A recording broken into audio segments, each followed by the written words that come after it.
We begin in Myanmar, where the country's military-led government says more than 1,600 people have been killed in Friday's powerful earthquake. The 7.7 magnitude quake struck around midday, with its epicenter close to the city of Mandalay.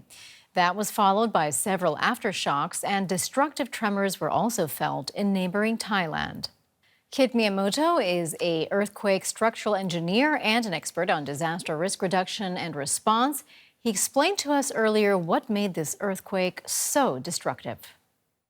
Well, first of all, it's a big, magnitude 7.7 earthquake. That's a big one. And also shallow. It was only 10 kilometers deep. And so shallow, the earthquake epicenter, that focal point is that energy transmit much more intensely onto ground. And also it's long. It's you're talking about it's a rupture distance about 100 to 200 kilometers long.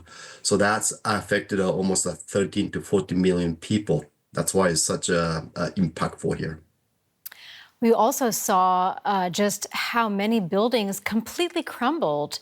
What is it about the buildings themselves that make it so hard to withstand this kind of an earthquake?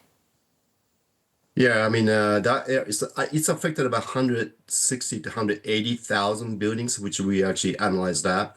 And those buildings are in an area made of either unreinforced masonry brick or the disordered concrete structures. And those are actually really dangerous building types. And that's why the impact like that. We estimate somewhere between 30%, plus minus, the buildings are either collapsed or heavily damaged. An additional 30% more, which you're talking about 50,000 buildings are bodily damaged, and so that's a huge impact. You're gonna see up to somewhere between 10,000 to maybe even up to 100,000 fatalities in this area, unfortunately. Well, right now, the challenge, of course, is trying to see if there are any survivors who could be still trapped underneath all of this rubble.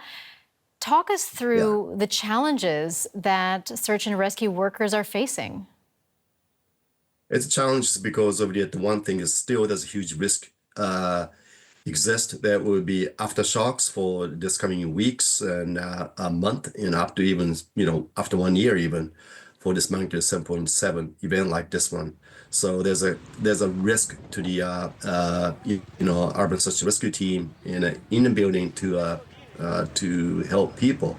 Now we are also I'm going to be planning to be there next week and to assist the international teams there also.